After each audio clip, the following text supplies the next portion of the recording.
salam sejahtera bagi kita semua. Di sini saya bernama Marcella Sianipar dari grup F semester 2 dengan NIM 240101111. Saya dari program studi Pendidikan Agama Kristen, Fakultas Ilmu Pendidikan Kristen, Institut Agama Kristen Negeri Tarutung.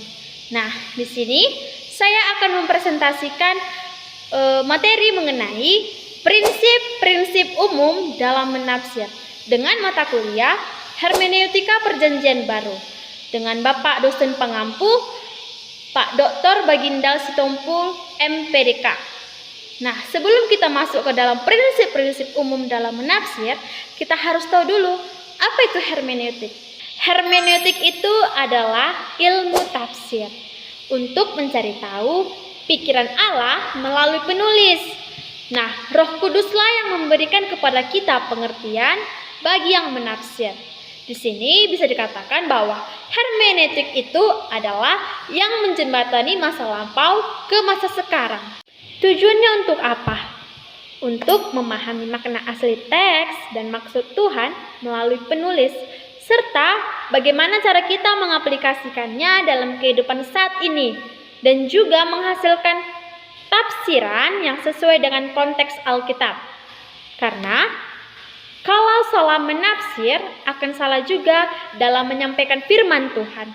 Itu yang akan berakibatkan fatal bagi pendengar dan bagi jemaat. Oleh karena itu, sebelum kita menafsirkan Alkitab, kita harus tahu dulu prinsip-prinsip umum dalam menafsirnya.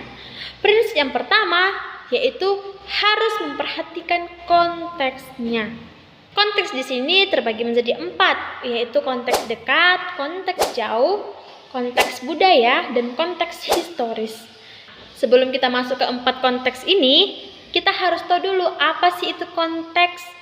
Konteks itu terbagi dari 2 kata. Kon yang artinya bersama-sama, sedangkan teks yang artinya tersusun. Jadi, secara umum konteks itu sebagai hubungan pikiran Allah yang menyatukan sebagian konteks dekat atau keseluruhan konteks jauh. Ayat muncul karena konteksnya. Jadi, biarkan konteks yang berbicara. Nah, contoh konteks dekat kita dapat melihat dalam kitab Matius 28 ayatnya yang ke-20b. Di sana dikatakan, "Dan ketahuilah, aku menyertai kamu senantiasa sampai kepada akhir zaman." Untuk apa sih berkat penyertaan ini? Ternyata kita harus melihat sebelum ayat ini. Di sana berkat penyertaan penginjilan, bukan untuk berkat pernikahan, seperti itu. Nah, contoh lainnya terdapat dalam kitab Matius 15 ayatnya yang ke-24. Di sana dikatakan, jawab Yesus, "Aku diutus hanya kepada domba-domba yang hilang dari umat Israel." Jika diartikan, berarti Yesus tidak menyelamatkan dunia ini, hanya orang berbangsa Israel saja.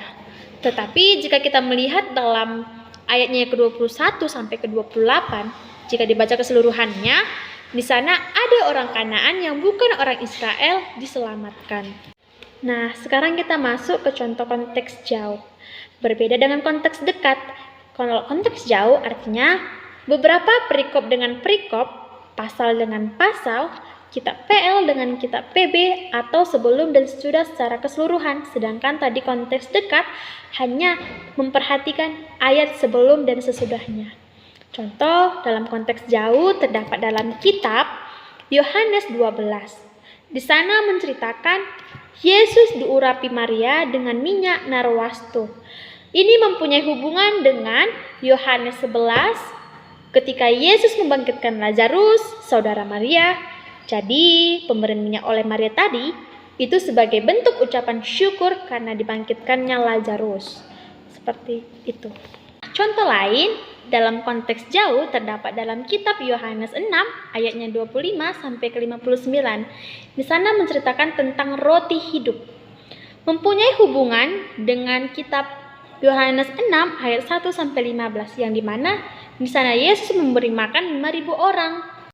Nah, sekarang kita masuk ke dalam konteks budaya, yang dimana merujuk pada kebiasaan, tradisi, hukum, serta cara hidup masyarakat pada zaman itu. Nah, memahami konteks budaya sangat penting supaya kita tidak salah menafsirkan suatu perikop tertentu. Contoh nih, tidak semua konteks budaya itu relevan dan digunakan hingga pada saat ini. Nah, sekarang kita masuk ke dalam konteks budaya yang dimana merujuk pada kebiasaan atau tradisi, norma sosial, dan hukum pada saat itu. Memahami konteks budaya sangat penting agar kita dapat menafsirkan maksud asli dari suatu perikop. Tidak semua konteks budaya itu relevan dan digunakan hingga pada saat ini. Contoh konteks budaya, saya mengambilnya dalam kitab 1 Korintus 8 ayat 1 sampai 13. Di sana dengan perikop makan daging persembahan berhala atau tentang persembahan berhala, di mana kitab ini mencatat bagaimana Paulus menanggapi perdebatan di antara orang percaya mengenai makan daging yang telah dipersembahkan kepada yang berhala. Nah, peristiwa ini memiliki unsur budaya yang kuat karena berkaitan dengan kebiasaan masyarakat Yunani dan Romawi pada saat itu, di mana makanan seringkali terlibat dalam penyembahan berhala atau perjamuan sosial di kuil. Dalam konteks sekarang, kita tidak lagi menghadapi persoalan daging persembahan berhala, tetapi prinsipnya tetap relevan. Dalam ayatnya ke-9, di sini Paulus mengajarkan, hati-hatilah supaya kebebasanmu ini jangan menjadi batu sandungan bagi mereka yang melemah. Nah, ini mengingatkan kita untuk tidak menggunakan kebebasan kita dengan cara yang bisa menyesatkan atau melukai iman seseorang atau iman orang lain. Dalam ayatnya yang ke-13, di sini Paulus menekankan bahwa tubuh bukan hanya untuk kepuasan duniawi, tetapi harus digunakan untuk memuliakan nama Tuhan. Berkaitan juga dengan Roma 12 ayat yang pertama, di sana Paulus juga menegaskan bahwa tubuh kita harus dipersembahkan kepada Allah dalam kekudusan sebagai bentuk ibadah kita yang sejati. Nah, sekarang kita masuk ke dalam konteks historis yang dimana menjelaskan makna tertentu dalam situasi yang terjadi pada saat itu, seperti budaya, ekonomi, dan juga sejarah pada saat itu yang sesuai dengan konteks. Nah, konteks historis ini yang masih relevan pada konteks sekarang. Contoh nih, dalam kitab Markus 10 ayat 1 sampai 12, di sana menceritakan mengenai perikop perceraian. Nah, mengandung nilai historis karena di situ mencatat pergerakan Yesus ke wilayah-wilayah nyata pada zaman itu dan interaksinya dengan orang banyak dalam konteks sosial keagamaan yang sesuai dengan budaya Yahudi pada abad yang pertama. Pada konteks sekarang ini masih sangat relevan digunakan dalam acara pernikahan. Karena dalam ayatnya ke-9 di situ Yesus mengajarkan apa yang telah dipersatukan Allah tidak boleh diceraikan manusia. Nah, prinsip yang kedua di sini dikatakan tidak menafsirkan ayat Alkitab yang justru bertentangan dengan ayat yang lain. Nah, di sini dimaksudkan ialah tidak boleh bertentangan dengan dirinya sendiri. Dijelaskan dalam kitab 2 Timotius 3 ayatnya ke-16 dikatakan, segala tulisan yang diilhamkan Allah berarti bersifat satu kesatuan. Allah lah yang menjadi sutradaranya. Semua dalam kendalinya. Berarti setiap ayat tidak ada yang saling berkontradiksi atau bertentangan dengan ayat lain. Bahkan ayat lain harusnya memperjelas ayat lain. Seperti perikop lain menjelaskan perikop lain, pasal lain menjelaskan pasal lain, kitab PL memperjelas kitab PB. Nah, seperti itu. Lalu Alkitab itu kesatuan wahyu Allah yang artinya disebut dokumen independen atau tidak dipengaruhi atau tidak terikat, tetapi mempengaruhi dan bersifat mandiri. Nah, kita tidak mengalami perubahan oleh karena kesalahan penafsiran. Nah, contoh nih, mata ganti mata vs kasihanilah musuhmu.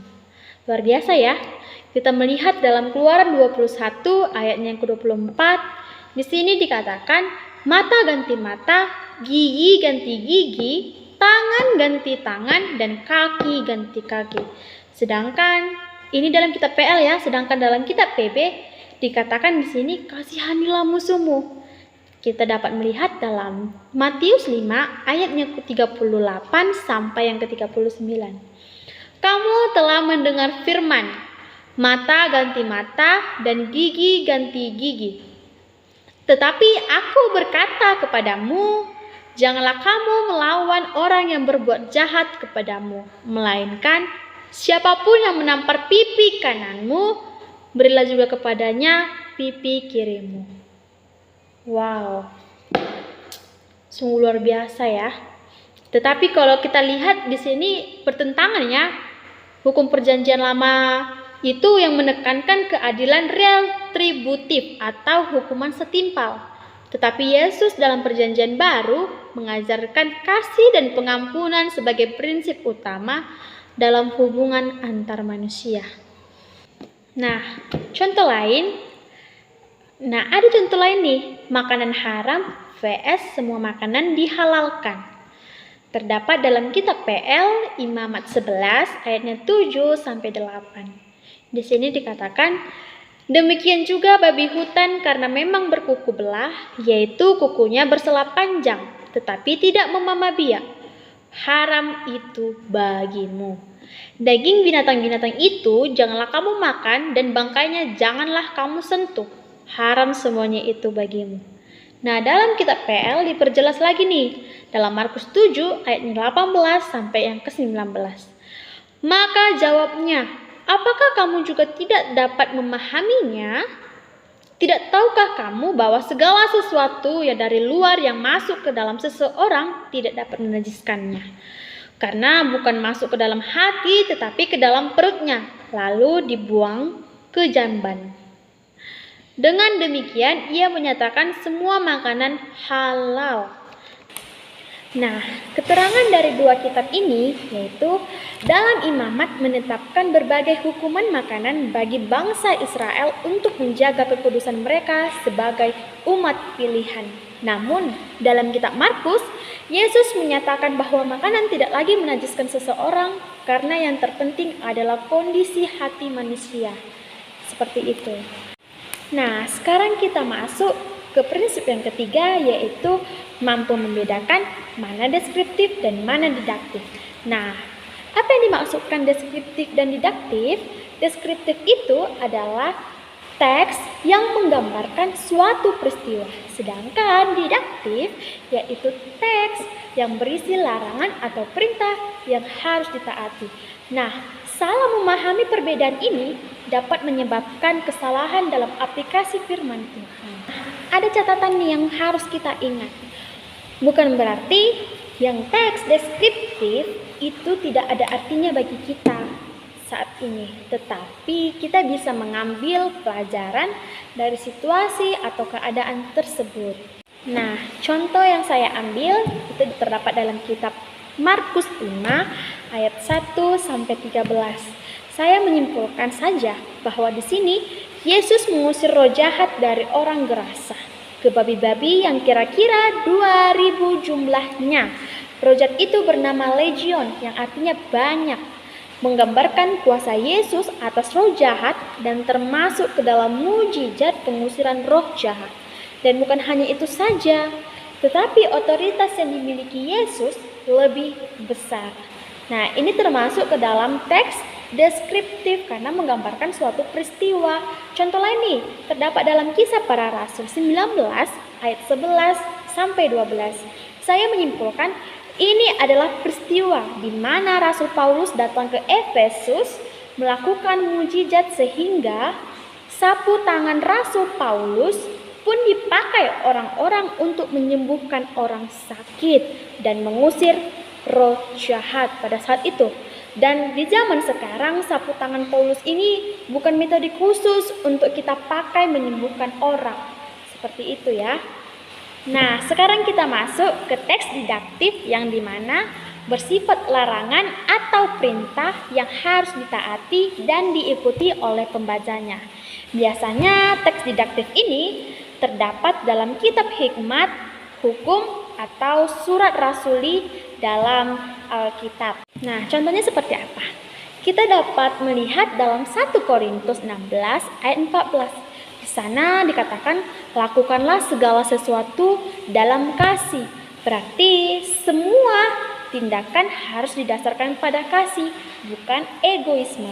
Nah, ada nih contoh lain terdapat dalam kitab 1 Tesalonika 5 ayat 16 sampai ke 18. Di sana dikatakan, bersukacitalah senantiasa, tetaplah berdoa dan bersyukurlah. Di sini kita dituntut untuk memiliki sikap hati yang benar dalam kehidupan orang Kristen yang mencakup bersukacita, berdoa, dan mengucap syukur. Nah, sekarang kita masuk ke prinsip yang keempat, yang dimana kita harus teliti atau lihat siapa oknum yang berbicara. Apakah itu Tuhan, malaikat, manusia, atau iblis. Bukan berarti kalau iblis atau manusia berbicara, Alkitab itu bukan firman Tuhan. Now, kita dapat melihat tadi dalam 2 Timotius 3 ayat 16. Di sana dikatakan, segala tulisan yang diilhamkan Allah memang bermanfaat untuk mengajar, untuk menyatakan kesalahan, untuk memperbaiki kelakuan, dan untuk mendidik orang dalam kebenaran. Nah, berarti Alkitab ini adalah satu kesatuan Tuhan yang ilahi. Nah, sekarang kita masuk ke contoh. Yang pertama di sini, Yesus Kristus dan Allah Bapa yang berbicara. Terdapat dalam kitab Matius 11 ayatnya ke-28. Di sana dikatakan, marilah kepadaku semua yang letih lesu dan berbeban berat. Aku akan memberi kelegaan kepadamu. Pikulah kuk yang kupasang dan belajarlah padaku. Karena aku lemah lembut dan rendah hati, dan jiwamu akan mendapatkan ketenangan. Sebab kuk yang kupasang itu enak dan bebanku pun ringan. Di sini keterangannya Yesus mengucapkan kata-kata ini di tengah pelayanannya di Galilea, yang dimana setelah berbicara tentang bagaimana orang banyak menolak dia dan tentang hubungannya dengan Bapa. Lalu contohnya yang kedua di sini terdapat dalam kitab Matius 5 ayat 2 sampai 3, yang dimana di sana dikatakan, maka Yesus pun mulai berbicara dan mengajar mereka. Katanya, berbahagialah orang yang miskin di hadapan Allah, karena merekalah yang empunya kerajaan sorga. Di mana di sini Yesus berbicara dan mengajar kepada murid-muridnya dan orang banyak di bukit. Nah, catatan, kalau sudah ada catatan berarti ini yang harus diingat. Kalau Tuhan yang berbicara sudah pasti benar. Nah, sekarang kita masuk ke contoh yang kedua, di mana malaikat yang berbicara. Malaikat seringkali muncul dalam perjanjian baru untuk menyampaikan pesan Tuhan. Nah, saya mengambil contoh dalam kitab Matius 1 ayatnya ke-20. Di sana dikatakan, tetapi ketika ia mempertimbangkan maksud itu, malaikat Tuhan nampak kepadanya dalam mimpi dan berkata, Yusuf anak Daud, janganlah engkau takut mengambil Maria sebagai istrimu, sebab anak yang di dalam kandungannya adalah dari Roh Kudus. Di sini malaikat Tuhan berbicara kepada Yusuf dalam mimpi di Nazaret ketika ia bimbang untuk menikahi Maria karena kehamilannya. Nah, contoh lain nih saya mengambil dalam kitab Matius 2 ayatnya ke-13.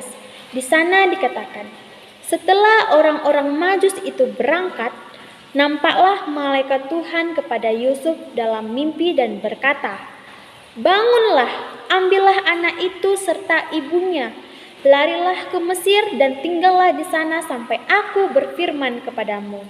Karena Herodes akan mencari anak itu untuk membunuh dia. Nah, keterangan di sini, malaikat Tuhan berbicara kepada Yusuf dalam mimpi setelah orang Majus meninggalkan Bethlehem. Terdapat nih catatan, kalau malaikat yang berbicara sudah pasti benar karena ia penyambung lidah Allah dalam menyampaikan pesan dari Tuhan. Nah, contoh lain nih, terdapat dalam kitab Matius 26 ayatnya 33 sampai 34, di mana perkataan manusia di sini yang keliru, yang berasal dari kelemahannya sendiri. Di sini dikatakan, sekalipun mereka semua tergoncang imannya karena engkau, aku sekali-kali tidak. Di sini Petrus menyombongkan diri, tetapi kemudian ialah yang menyangkali Yesus. Catatan di sini, kalau manusia yang berbicara bisa benar, bisa salah. Seperti yang tadi saya katakan, bisa dari roh, bisa juga dari kelemahannya sendiri. Nah, sekarang kita masuk yang keempat, yang dimana setan atau iblis yang berbicara. Di sini saya ambil contoh dalam kitab Ayub 1 ayatnya 9 sampai yang 11, di mana iblis berbicara kepada Tuhan dan meragukan kesetiaannya Ayub. Nah, di sini dikatakan, lalu jawab iblis kepada Tuhan, apakah dengan tidak mendapat apa-apa Ayub takut akan Allah? Bukankah engkau yang membuat pagar sekeliling dia dan rumahnya serta segala yang dimilikinya? Apa yang dikerjakannya telah kau berkati, dan apa yang dimilikinya makin bertambah di negeri itu. Tetapi ulurkanlah tanganmu dan jamalah segala yang dipunyainya. Ia pasti mengutuki engkau di hadapanmu. Nah, di sini menunjukkan bahwa iblis meragukan kesetiaan Ayub kepada Allah tanpa adanya berkat materi. Nah, tetapi dari kejadian inilah Ayub memperoleh ujian iman, kesempatan membuktikan kesetiaannya kepada Tuhan, dan pemulihan serta berkat yang lebih besar dimiliki Ayub didapatkannya kembali. Keterangan di sini menunjukkan bahwa iblis meragukan kesetiaan Ayub kepada Allah tanpa ada berkat materi. Nah, tetapi dari kejadian inilah Ayub memperoleh ujian iman dan kesempatan untuk membuktikan kesetiaannya. Nah, dari kejadian itu pemulihan dan berkat lebih besar serta hubungannya yang lebih dalam dengan Allah terjadi. Nah, setelah kejadian itu Ayub memperoleh berkat yang lebih lipat kali ganda dari Tuhan. Nah, contoh lain nih, saya mengambilnya dalam kitab Kisah Para Rasul 5 ayatnya yang ketiga, di mana setan bekerja melalui manusia. Di sini dikatakan, tetapi Petrus berkata, Ananias, mengapa hatimu dikuasai iblis, sehingga engkau mendustai Roh Kudus dan menahan sebagian dari hasil penjualan tanah itu. Nah, keterangan di sini, iblis mempengaruhi Ananias untuk berbohong kepada Tuhan. Nah, catatan, iblis yang berbicara atau iblis setan yang berbicara bisa benar, bisa salah. Seperti yang tadi dikatakan, iblis mencobai Ayub. Nah, dari pencobaan itu, Ayub memperoleh berkat yang berlimpah-limpah dari Tuhan. Sedangkan dari sisi salahnya tadi, ketika iblis mempengaruhi Ananias untuk berbohong kepada Tuhan. Sekian penjelasan saya mengenai hermeneutik dan prinsip-prinsip umum dalam penafsirannya. Di sini saya minta maaf apabila terdapat kekurangan dalam penyampaian materi. Dan juga semoga video ini menambah ilmu juga wawasan bagi kita semua ya. Bagi kamu yang sudah menonton, saya ucapkan terima kasih banyak. Tuhan Yesus memberkati kita semua. Shalom.